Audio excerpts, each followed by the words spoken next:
Today, we're diving into one of the darkest and most chilling tales in the history of mountaineering, the 1953 K2 expedition disaster. This isn't just a story of ambition and survival. It's a journey into the heart of darkness, where nature's wrath and human spirit collide. So, settle in and prepare yourself for a haunting journey up the world's second highest peak. Viewer discretion is advised. In the early summer of 1953, an international team of climbers, led by the seasoned Dr. Charles Houston, dared to face K2's icy fangs at 8,611 meters. It was the fifth expedition to attempt K2, and the first since the Second World War. Known for its deadly avalanches and treacherous weather, K2 had already claimed its share of lives. But this team was undeterred, driven by a mix of ambition and a touch of madness. Charles Houston and Robert Bates planned the expedition as a lightweight one, incorporating many elements of what would later become known as the Alpine style. Given the technical difficulties, it was impractical to use porters to carry loads high on the mountain, so it was planned to use them only as far as Camp 2. Additionally, the steepness meant there was limited flat space for tents and campsites to accommodate large numbers of climbers. Therefore, the plan was to assemble a small team of 8 climbers and no high-altitude porters. As mentioned, the team was led by Charles Houston and Robert Bates, with the other climbers being Arthur "Art" Gilkey, Pete Schoening, Robert Craig, Dee Molinar, George Bell, and Tony Strether. But something very unsettling that the climbers always need to be careful of is the extremely unpredictable weather that is a trademark of Mount K2. Something that the climbers didn't know would eventually be the cause of a lot of horrors. The climbers reached Base Camp 3, 2 weeks before their ordeal was to start, and up till that point, things seemed to be going pretty smooth, with manageable weather and atmosphere. Now the pressure test was about to start. Base Camp 4, the final base camp, was reached with the climbers having very high hopes and confidence. Most of the climbers stated feeling very fortunate and lucky to have been experiencing such a beautiful opportunity. Yet of course, it was nerve-wracking looking up at the enormous mountain that stood before them like a scary monster. The tragedies on Nanga Parbat in 1934 and K2 in 1939 had convinced Houston of the importance of keeping all camps well stocked at all times, in case the expedition had to retreat in bad weather. Doing this required the climbers make extra journeys up and down the mountain carrying extra supplies, which would prove crucial to their survival. Their ascent began with high hopes and extremely clear skies, with the perfect weather they could have asked for. But as they were to climb higher, the mountain's true nature would sadly reveal itself. By August 1st, the base was around 7,800 meters, and the next day, the whole team assembled there to prepare for the final push for the summit. Call it foreshadowing, but here is where things started going wrong. Despite the great weather, the first group of climbers left 3 hours late, spending valuable time looking for missing equipment. Now, to make matters worse, it became clear that even if they reach the summit, no teams will be able to climb down before dark. However, the weather had been gradually deteriorating for several days, and soon the weather started to quickly change. At first, it did not disappoint the team, and a secret ballot was held to decide which climbers would make the first summit attempt. However, as the storm continued day after day, their position became more serious. What started as an adventure quickly turned into a fight for survival. Higher up, the air grew thin, and the temperature plummeted. Every step was a struggle, every breath a labor. But miraculously, despite having started late, by 7 p.m. the climbers had reached the summit, a wonderful feat. But as they began their descent is where things started going wrong. The morning after reaching the summit, one of the climbers who managed to climb down in the dark brought chilling news that would end up being horrific.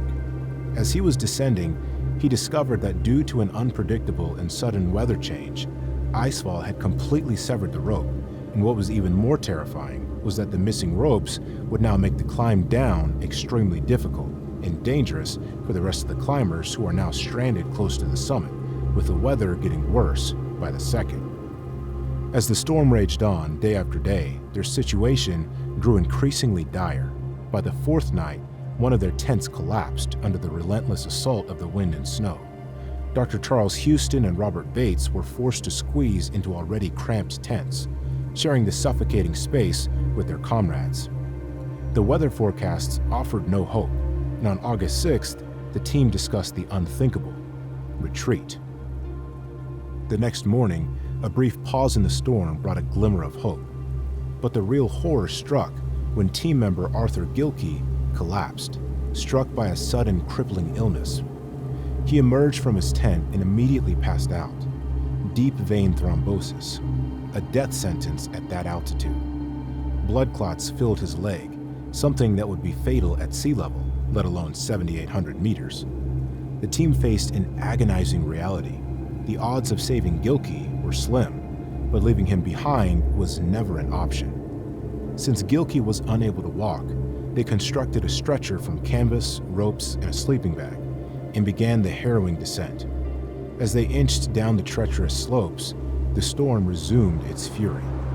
Avalanches rumbled ominously in the distance, and the team knew they were racing against time and nature. By August 10th, their situation had become desperate. Gilkey's condition was worsening, and the entire team was still trapped in the deadly altitude. Despite the ongoing storm and avalanche risks, they knew they had to move. The descent was a nightmare. Every step was a battle against the elements and their own exhaustion. Determined to save their friend, the team began a perilous descent. The storm's fury grew, turning their descent into a nightmare. Visibility dropped to near zero, and the howling wind masked the sounds of danger lurking just beyond their sight. But before they could reach the top of the ridge, disaster struck. George Bell slipped on a patch of hard ice, dragging Tony Strother and, in a terrifying chain reaction, pulling off Houston, Bates, Gilkey, and Molinar.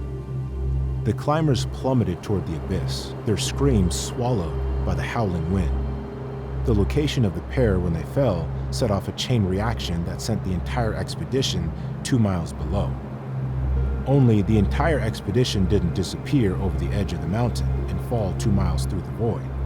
As members one by one were caught up in ropes and pulled from their feet, they tumbled and somersaulted downwards, picking up momentum along the way, until all of a sudden, in a miraculous act of strength and quick thinking, Peter Schoening, who had been belaying Gilkey, managed to hold all 6 climbers with what became known as the belay. The entanglement that caused the catastrophic fall down the mountain also worked to save the expedition. Various injuries and lost gear resulted, but the expedition suffered no loss of members. Well, except for one. After this horrific accident, Gilkey was lashed to the slope, while the climbers injured in the fall were assisted to a nearby campsite. They made it to Camp 7, but their relief was short-lived. The ledge still needed to be bigger before tents could be set up, and the party could put the horrific day behind them. Gilkey was secured with 2 ice axes beneath a rock rib while the space was expanded. When camp construction was completed, Strother, Craig, and Bates went to retrieve him. When they returned for Gilkey 10 minutes later, to their shock and disbelief, he had been swept into the abyss, and there lay his lifeless body. His death most certainly was due to an avalanche, but it is not beyond the realm of possibility that Gilkey sacrificed himself to save the others. The answer will never be known. Gilkey, who had been anchored to the ice slope, was gone. His muffled shouts had been heard moments before, but when Bates and Strother went to bring him to the tent, they found only a faint groove in the snow, a silent testament to an avalanche. It took the survivors 5 more storm-filled days to reach the safety of base camp. Gilkey's death was a tragic blow, but it might have been what saved the rest of the team. With his loss, they were free to focus on their own survival, struggling against the relentless storm to descend to safety. Yet, controversy surrounds his death. Some believe they could have saved him, while others see his sacrifice as a grim necessity. Some suggested that, realizing his rescue was endangering the lives of the others, Gilkey might have untied himself from the mountainside. Charles Houston initially believed that Gilkey, sedated with morphine, did not have the physical strength to untie the anchors. However, When recounting the events for a documentary in 2003, he changed his mind and concluded that Gilkey had indeed untethered himself. Other people, such as Robert Bates, remained convinced that an avalanche swept Gilkey away. With supplies dwindling and the storm raging on, the team faced a grim reality. They were trapped in the mountain's icy grip, far from help. Yet, even in the darkest moments, their will to survive burned fiercely. They banded together, drawing on every ounce of strength and courage to keep moving. The descent from Camp 7 to Base Camp was a grueling 5-day ordeal, pushing the exhausted climbers to their limits. George Bell's feet were severely frostbitten, and Charles Houston, suffering from a head injury, was dazed and concussed. Despite their physical and emotional exhaustion, the team pressed on, driven by the will to survive. After days of battling the elements and their own fears, the remaining climbers reached a lower camp, where they managed to send out a desperate call for help. Rescuers arrived, and against all odds, most of the team survived. But Art Gilkey was gone, claimed by the mountain, his body never found, a ghost among the shadows of K2. As they descended, the climbers stumbled upon a broken ice axe and blood-stained rocks, a haunting reminder of the others' tragic fate. But no other trace of a lot of climbers was found. The mountain had claimed them, leaving only echoes of his presence on its icy slopes.